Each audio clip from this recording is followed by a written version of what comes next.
Hi everyone, welcome back to BZmiatas. We're doing part 10 on Poe today. It's been a few months since I worked on this car, so we gotta find out exactly what I need to do. Last things I did, cam angle sensor good, oil cooler's good, starter's good. Obviously the intake manifold and fuel rail can go on, but this might get in the way. I think we'll start with something pretty easy. We're gonna go ahead and get our pulleys back on there. We might even put on our alternator.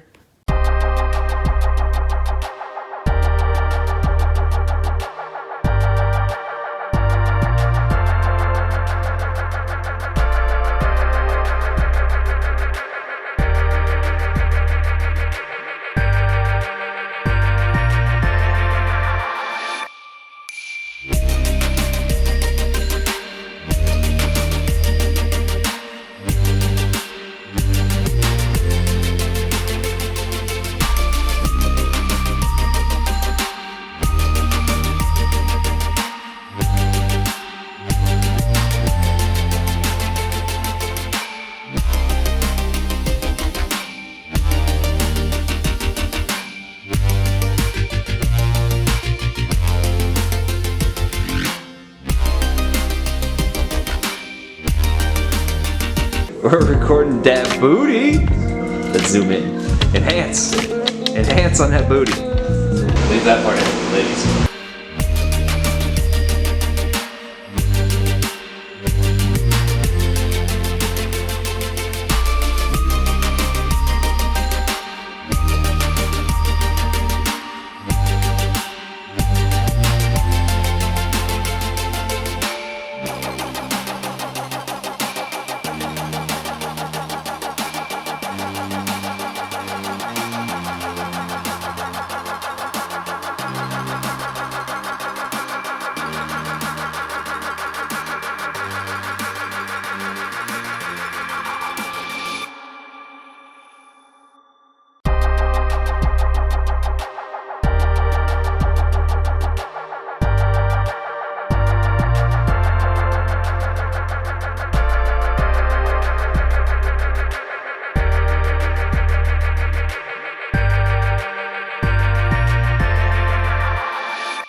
Alright, my friend Mike came over. He's the one that helped me disassemble a lot of stuff, and we got a pretty good chunk of stuff done. We still have to button up the fuel lines into the fuel rail. I gotta tighten down the EGR pipe on this side and the exhaust side. Our alternator isn't on yet. Obviously all the wiring, that's coming next. And need to replace the brake booster line right there. It was pretty old, and I'm just gonna keep working on the EGR pipe, things like plug wires, little stuff, probably the fuel hoses too, just to get this closer, because I want to have this started before the end of the year, and it is December 3rd, so I have 27 more days after this. Obviously I can't be in here every day, I have other stuff to do, but I want to be able to start and drive this car because it has been far too long.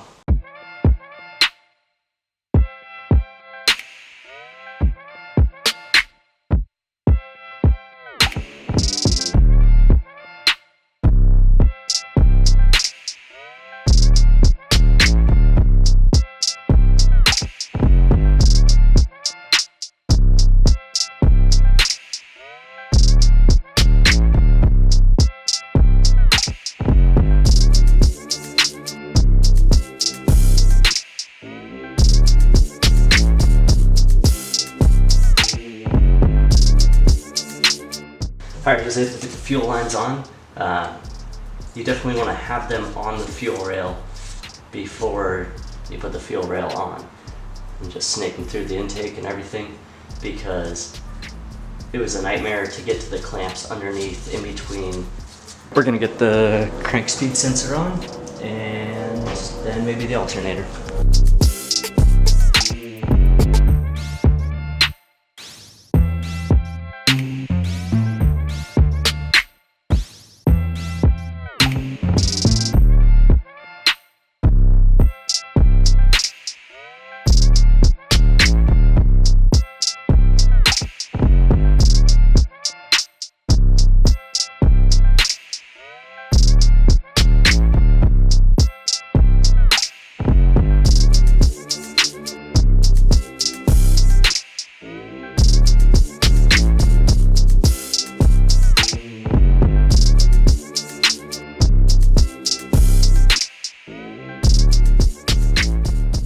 This is a soft line for our brake booster that goes into our intake manifold, and we're going to go ahead and replace it.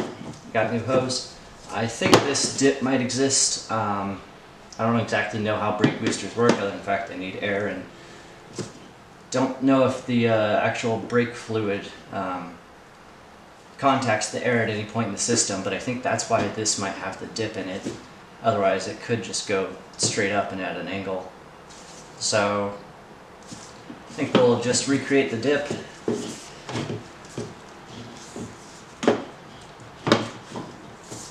And let's see where that gets us.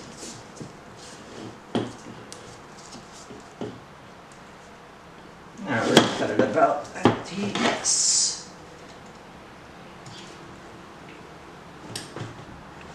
Got a fresh blade.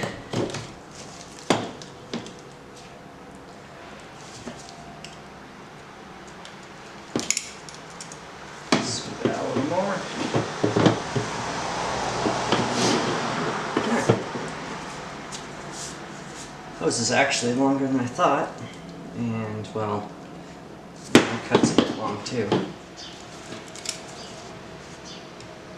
Let's get rid of a little more.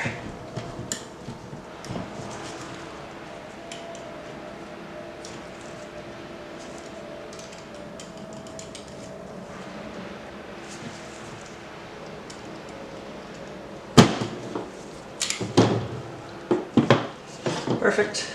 We'll go ahead and reuse these. I'm gonna go ahead and do the one at the brake booster too.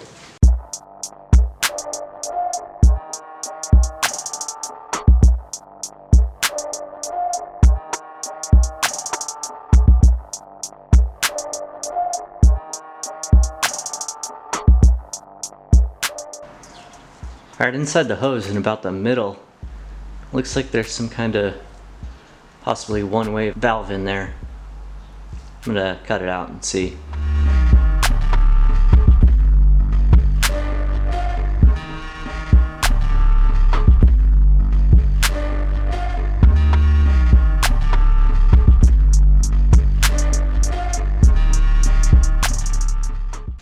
Alright, so this is the one-way valve inside that hose.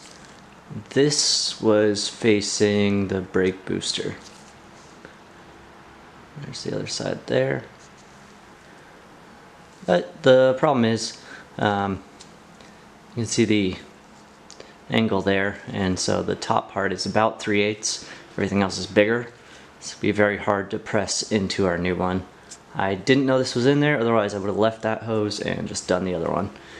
But we'll do what we can and see if we can get in there without breaking it, or if we need to order a special hose, we can.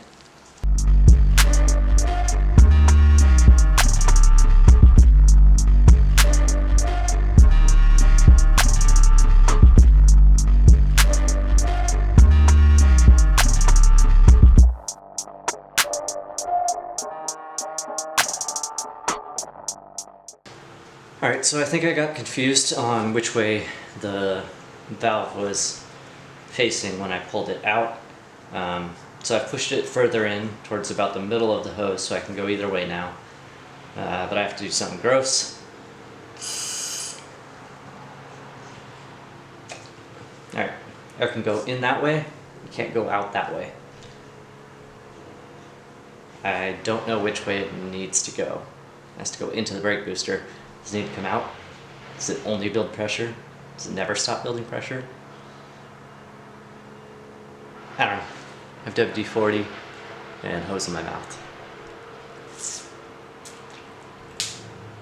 Ugh. I've reviewed the footage, and it needs to go out of the brake booster.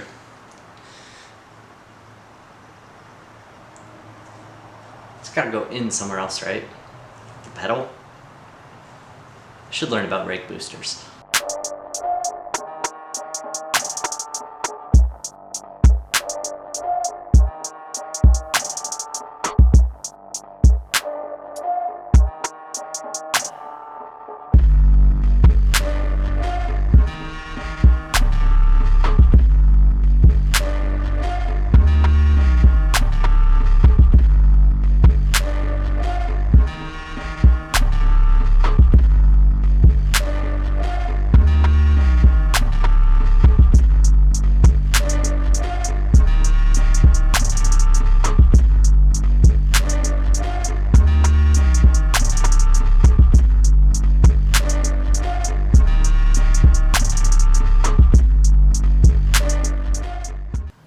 We've got everything we can do on the engine for now done, so we got to move on to our engine harness. Stay tuned for that next episode.